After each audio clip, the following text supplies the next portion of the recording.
Can we warm ourselves, please?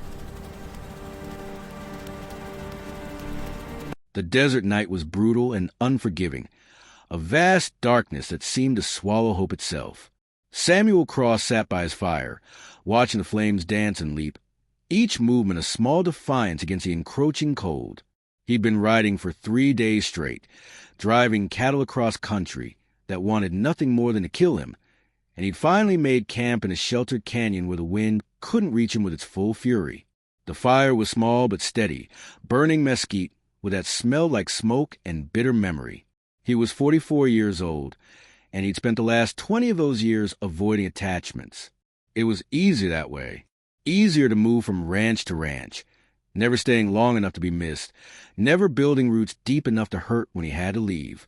He'd learned long ago that wanting things, land, home, family, was a path to devastation. The sound came first as a whisper, then as a reality. Someone moving to the desert darkness toward his fire. Samuel's hand went to his revolver, but he didn't draw. Instead, he watched as a woman emerged from the darkness, moving with careful precision. She was Apache. That much was immediately clear from her bearing, her clothing, the way she carried herself with the dignity of someone raised in a warrior culture. Behind her, 2 children, a boy of perhaps 8 and a girl of maybe 6, huddled close, their faces streaked with dust and exhaustion. "We mean no harm," the woman said in careful English, her voice carrying an accent that only slightly altered her words. "We're lost. There's a storm coming. Can we warm ourselves?" Samuel's first instinct was to refuse. The frontier was a place where trust was a luxury that could get you killed. Apache women weren't supposed to be traveling alone with children, especially not in white territory. There were complications inherent in every aspect of her presence. But when he looked at the children, at their shivering bodies, at the desperation in their eyes, he recognized something he'd spent 20 years trying to ignore, his own capacity for compassion. "Come," he said, gesturing to fire. "Sit. You're welcome here." The woman's name was Takota. She gave her children names in Apache that Samuel couldn't pronounce, but when he asked, she translated, "Storm and Bright Sunday." The boy was Storm, the girl was Bright Sun, and they were hers completely in the way that parents belong to their children and children belong to their parents. She told him her story slowly, between sips of coffee and bites of food Samuel provided, dried meat, beans, hardtack that she softened in hot water. Her tribe had been forced onto a reservation that offered little, their traditional land stolen and redistributed. Her husband, a warrior named Gray Eagle, had died in a confrontation with cavalry soldiers, and she'd been left alone with 2 children and no future.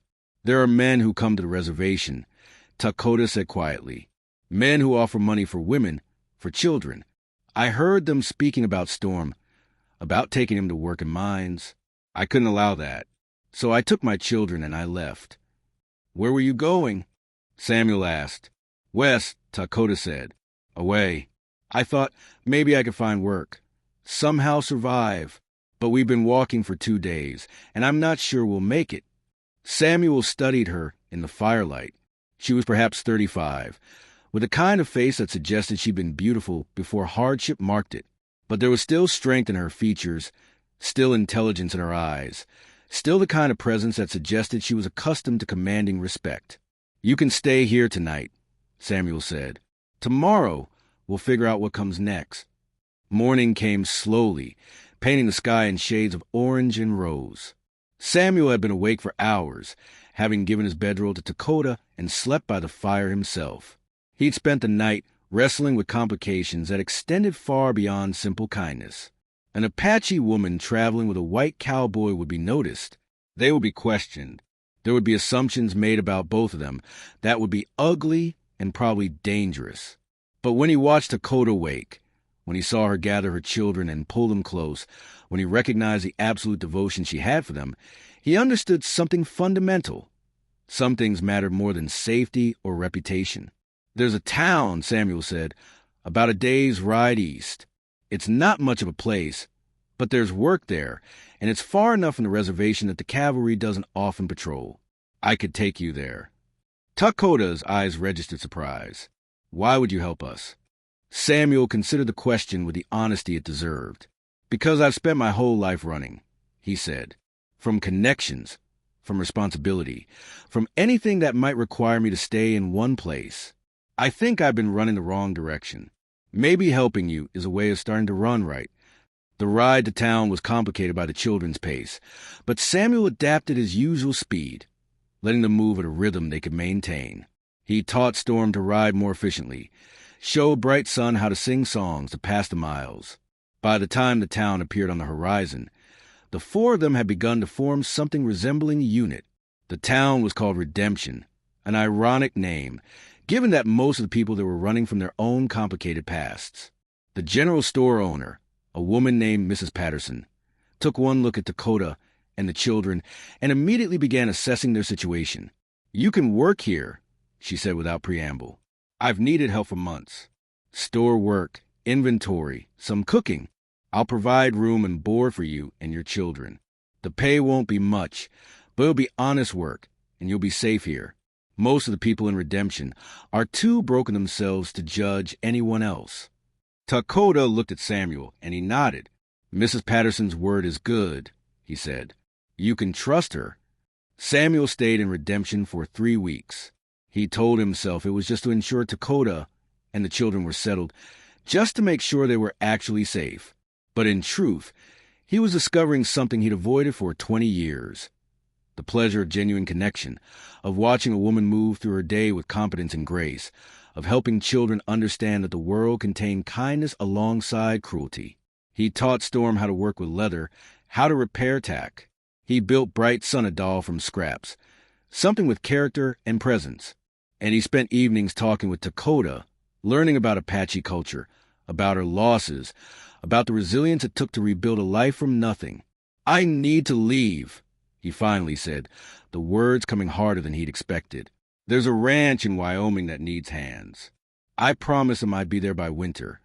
Dakota nodded, as if she'd been expecting this. "I know," she said. "You're not a man who stays." "I wasn't," Samuel corrected. "But I'm thinking about learning how to be." He rode out the next morning, but he didn't ride far. He made it to the ranch in Wyoming, secured the position, and then spent his first earnings sending money back to Redemption. Enough for Dakota and the children to have security, to have choices, to have safety. And 6 months later, he rode back. He found them in the small house that Dakota had rented with her savings from working at the store. It was modest but clean, decorated with care. Storm was helping repair the fence, while Bright Sun played with the dolls Samuel had made. Dakota was inside, teaching herself to read using books Mrs. Patterson had provided. "I'm not asking you to come back with me," Samuel said carefully. "I'm offering you a choice.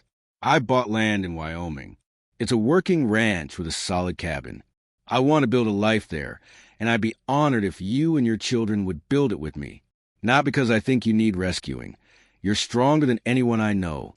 But because I love you, and I want to spend my remaining years ensuring that you and Storm and Bright Sun never have to wonder if you're safe, never have to doubt your place in the world." Dakota's eyes filled with tears. "I'm Apache," she said. "There will be difficulty. There will be people who don't accept us." "Yes," Samuel agreed. "There will.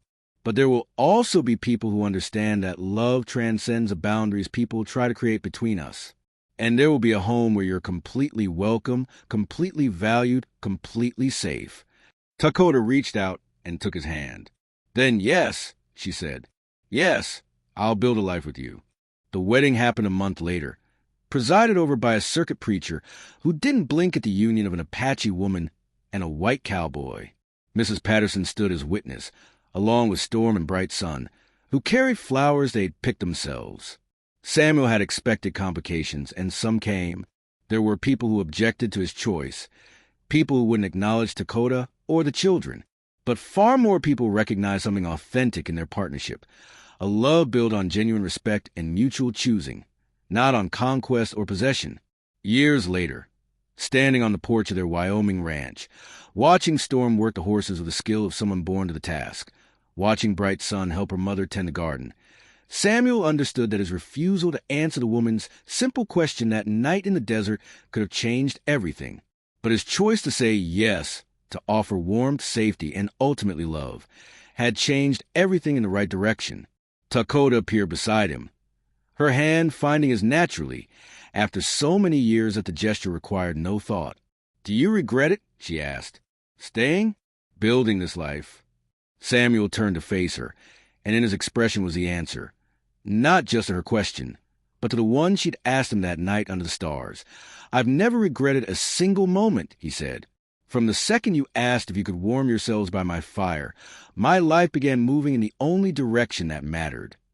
The desert that had nearly killed Dakota and her children had instead led them to shelter, to safety, to a man who'd finally learned that running was less brave than staying, and that sometimes the greatest journeys aren't measured in miles, but in the moment you stop running and say yes to the possibility of home.